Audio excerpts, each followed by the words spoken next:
time, ever present and unchanging. Time has been a subject to much study as well as many stories, either fictional or claimed to be true. For instance, one such story happened in 1911 when two highly educated English women claimed that during a visit to the Palace of Versailles, they saw the gardens as they had been in the late 18th century. During this time, they also reported seeing ghosts, including one that they believed to be a young Marie Antoinette, the last queen of France prior to the French Revolution.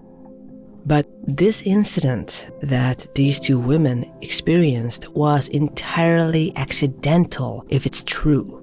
There have also been those that have claimed that they have intentionally traveled through time.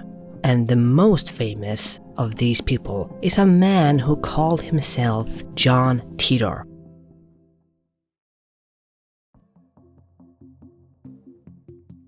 The story began in the early 2000s. The internet at the time was still in its toddler stage. Sites like Google were brand new. Dial-up internet was still a thing, and websites were not exactly user-friendly.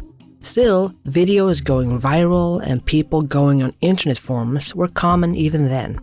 And that's where we find this man, John Titor.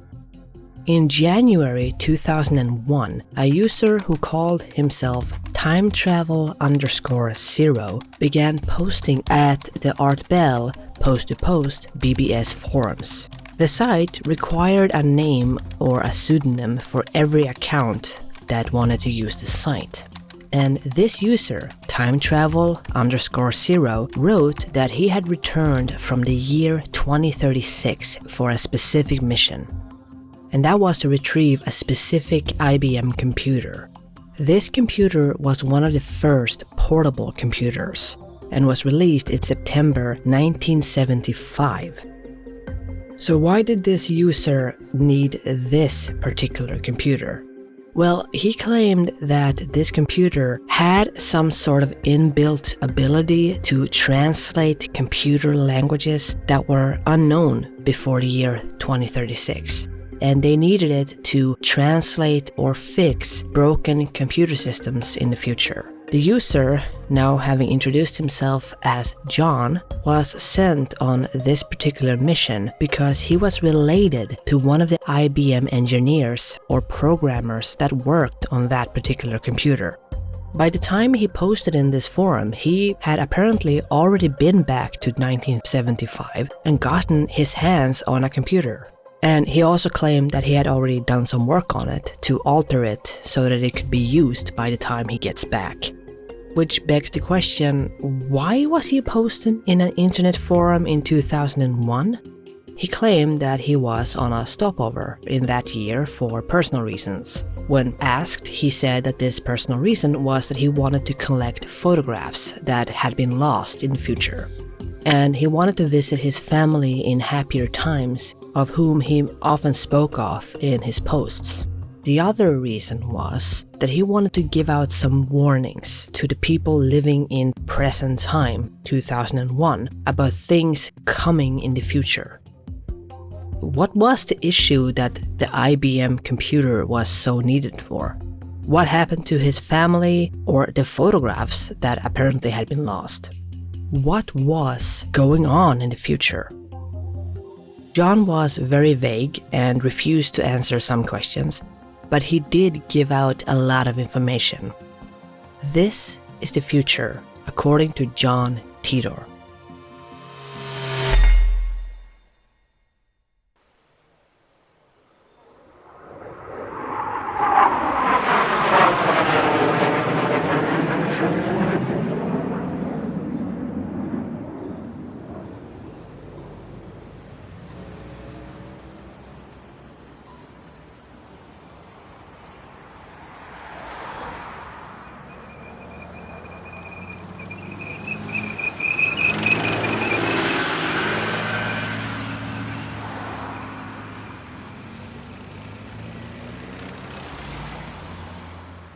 In 2005, a civil war breaks out in the United States.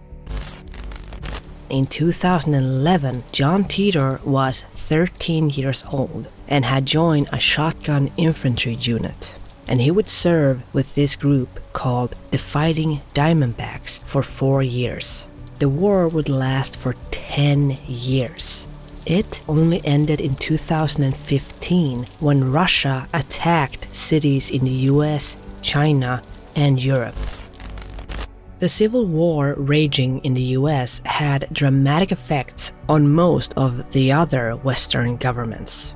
Faulty politics and desperation from Western leadership during the US Civil War, as well as an escalation of the Arab-Israeli conflict, were, in John's opinion, part of the reason why a Third World War broke out that same year.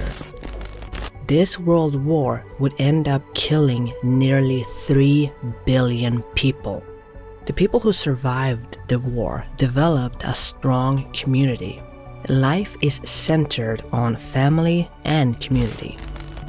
As for John's family, they did survive the war and are living nearby, and he visits them often. John keeps bringing up the point that community is a big part of life in the future. This includes spending time with loved ones, music, and religion. John mentions that his parents lives in a community that is made up of tree houses on a large river in Florida. The war has made people's faith grow that much stronger. However, there are no huge centralized religions. Rather, religion is more personal. There are still some prejudice or conflicts, but they are not the same as what we in our time might have viewed them. The wars made these conflicts obsolete, with people having to work and fight together just to survive, which means that people are valued and judged based on their contribution and worth. Most communities range in size from 1,000 to 4,000 people.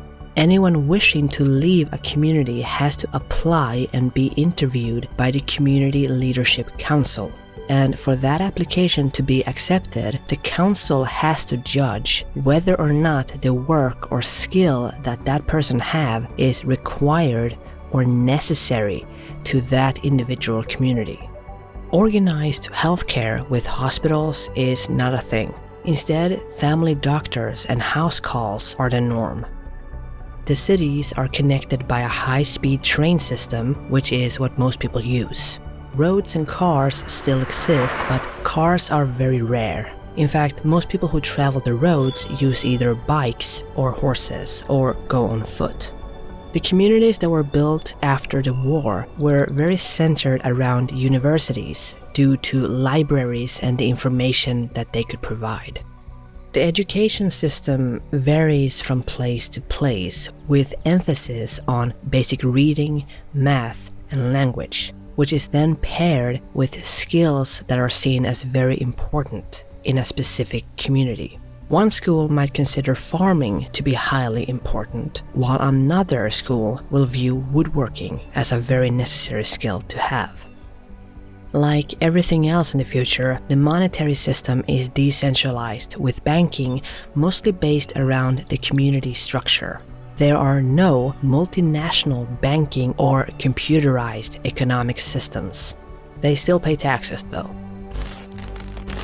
The job of President of the United States is split into an office of 5. 5 presidents that are elected for each major area in the United States, with the new US capital being Omaha, Nebraska, after Washington, D.C. was almost entirely destroyed in the war. The US flag, as we may know it today, still exists, though there are talks about changing the number of stars on the flag. The president, or presidents, are also expected to work within the community. The voting is on a rotating schedule. Not every candidate is on the same schedule. The internet still exists, and many people use it for communication and entertainment. As a result of that, they type very fast, but John thinks that their speech may have been affected a bit. The majority of publicly generated power is through solar cells, but on a local level, power is generated through steam, hydro, or inversion generation. Mass production of food and recreational items does not exist. Instead, food is grown and sold locally. Farming is very common. In fact, Titor gave an example of his father making a living selling oranges up and down the west coast of Florida shortly after the war. Fishing and hunting is still very common, but it's mostly done in certain areas, as there are many areas still too dangerous to spend a lot of time in, due to radiation and dangerous wildlife. The radiation has also seeped into the water, but it can be distilled out. Fresh water is very hard to come by without talking to someone with a gun first. Titor would also briefly mention the threat of the Creutzfeldt-Jakob disease, also known as the mad cow disease, which, according to him, would be spread through meat products. The repercussions of that pandemic is still felt in 2036, with many deaths still being caused by this disease. The ice caps are still melting, but there is far less smog and industrial waste. The average temperature worldwide is also cooler than in our time. The environment is heavily affected by disease and radiation, which is one of the biggest reasons why food production is localized, and why some areas are prohibited, and why you can't fish or hunt in certain areas. Healing the environment is a big focus in the year 2036. There's also a post-war effort going into colonizing space. However, most people feel like it is their duty to try and repair the mess to provide a better future for their children. So, a unit of time travelers would be set up, and they were sent back to various points in history to get as much information or tools that they could on how to get a post-World War world back to a semblance of normal. Titor also wrote that he is one of 8 time travelers that were sent back. The most common location they go to is between the years 1960 and 1980. The machine that Titor used to get back in time is owned by the military, and he's part of a unit stationed in Tampa, Florida. As for the rest of the world, much of it is either similar to the US or unknown. Africa is said to be a quote unpleasant place to be. Australia has a trading relationship with the US, but beyond that they are reclusive and keep to themselves. Taiwan, Japan, and Korea were all forcefully annexed before the war broke out. Europe is quote a mess, which yeah. South America, though, went relatively unharmed, though with a great deal of internal conflict. Titor would keep posting and answering questions on the forum for about 4 months. Then, on March 24th, 2001, John Titor signed off with a last post saying that he was now heading back to 2036. And that was the last anyone heard of a John Titor.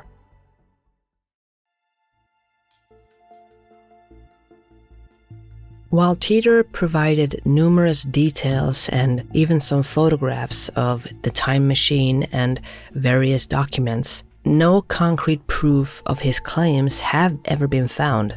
After disappearing from the internet, all that's left of John Titor is a bunch of unanswered questions and a mystery. His story remained, though. There is a website dedicated to compiling all of his posts.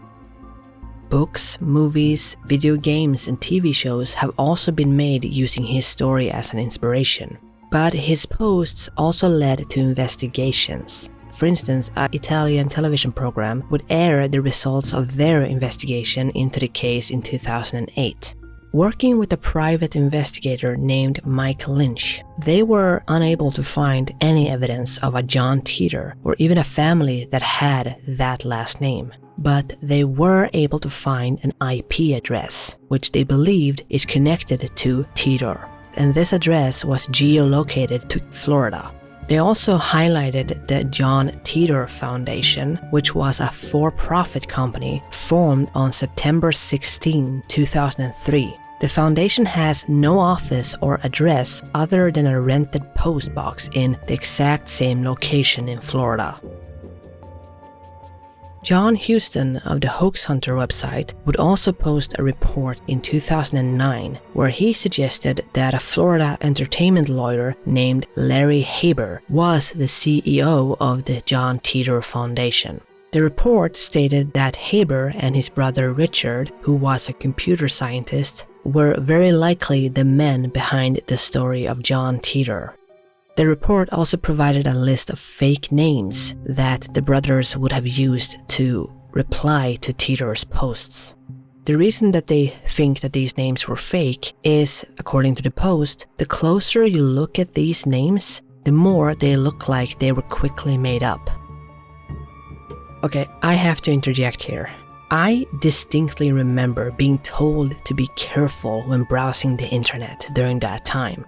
Do not give out your real name. Do not give out your birthday. Don't tell people where you're located. Be very careful what type of information you are allowing the internet to know about you. And going back to John Titor, according to most sources who have written about this case, the internet forum where Titor posted actually required a name or a pseudonym to use the forum. So if all those names are fake names, it's not proven that they are magically related to these two brothers or that they have anything to do with John Titor. For all we know, these names are just fake names that real people used because they don't want to use their real name. Using fake names on the internet is hardly a smoking gun. The report then goes on to list a whole bunch of posters on the forum that posted around the same time as Titor. Some are labeled as suspect, some as non-suspect. The report does acknowledge that the evidence is conjecture, which frankly puts the debunking report in the same boat as the Titor posts. The writer of the report say that this post is made up of a great number of facts and evidence never before pieced together, which if anyone wants to debunk, they have to be the ones to provide detailed evidence and facts. Another point often brought up in pointing to this whole thing being a hoax is that the posts on this internet forum was not the first time a John Titor publicly wrote about time travel. In 1998, a fax was sent to American broadcaster and author Art Bell. In the fax, Titor wrote that time travel was invented in 2034. He also wrote that Y2K is a disaster, with many people freezing to death on the highways trying to get to warmer weather. Then, in April the year 2000, another fax was sent in from Titor where he writes that he has now decided to help this timeline by sharing information about the future with a few people, which some argue is meant as a teaser to the posts that would come in January 2001. As I mentioned before, Titor also posted some pictures of documents and stuff as proof, which has been debated. Some have been proven to be fake, like the picture of the bent laser, and others have pointed to the pictures of the time travel machine looking like an old car with a Geiger counter.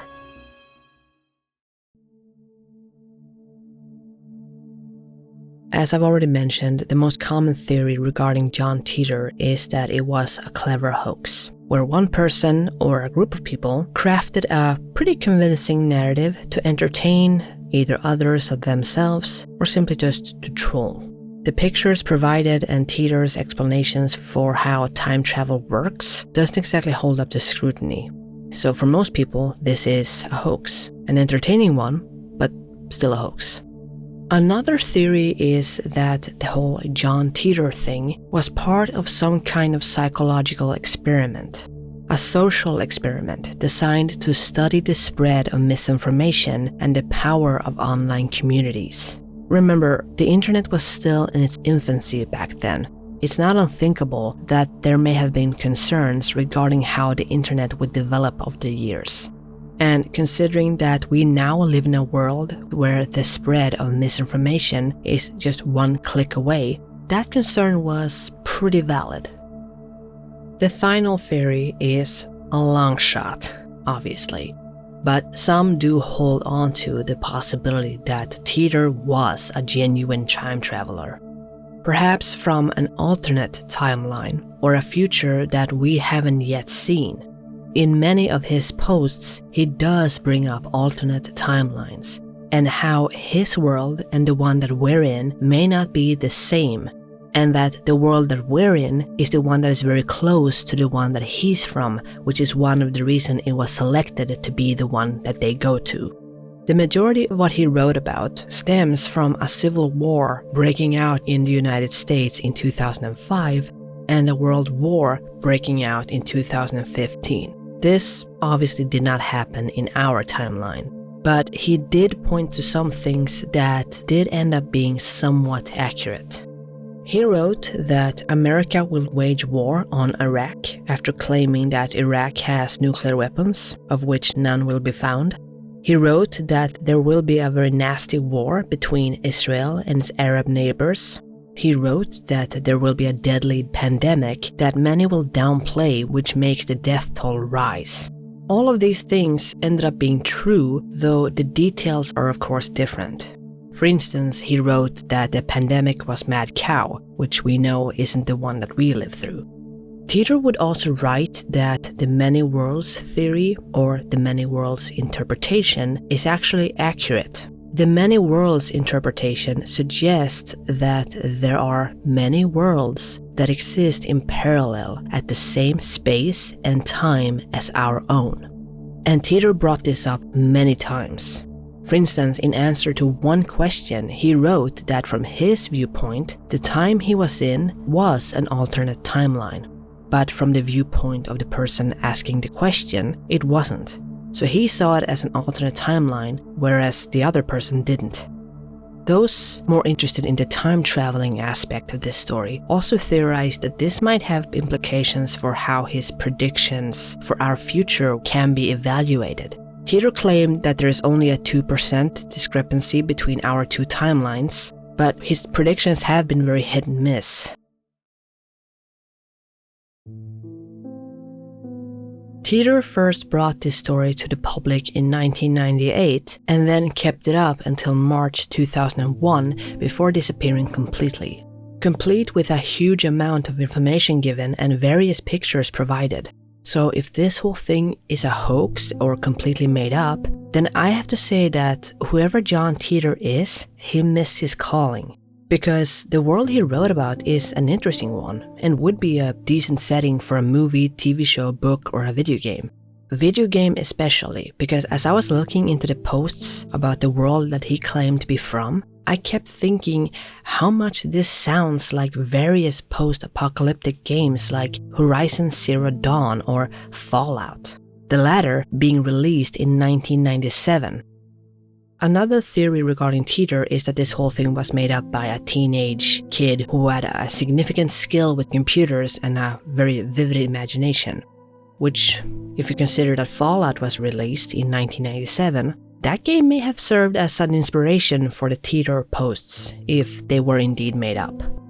If we entertain the thought that Titor was a genuine time traveler, then he's back in his own time. If his claim that the many worlds theory is accurate, then his time is an alternate timeline, one that he may have altered himself given the information he provided. I'm going to use the Fallout universe as an example. This universe has a very rich lore. In the story, there is a moment in the timeline that is called the Divergence. This is a moment in time where the Fallout setting separates from our real-world timeline, meaning that from that point on, these two timelines develop completely different.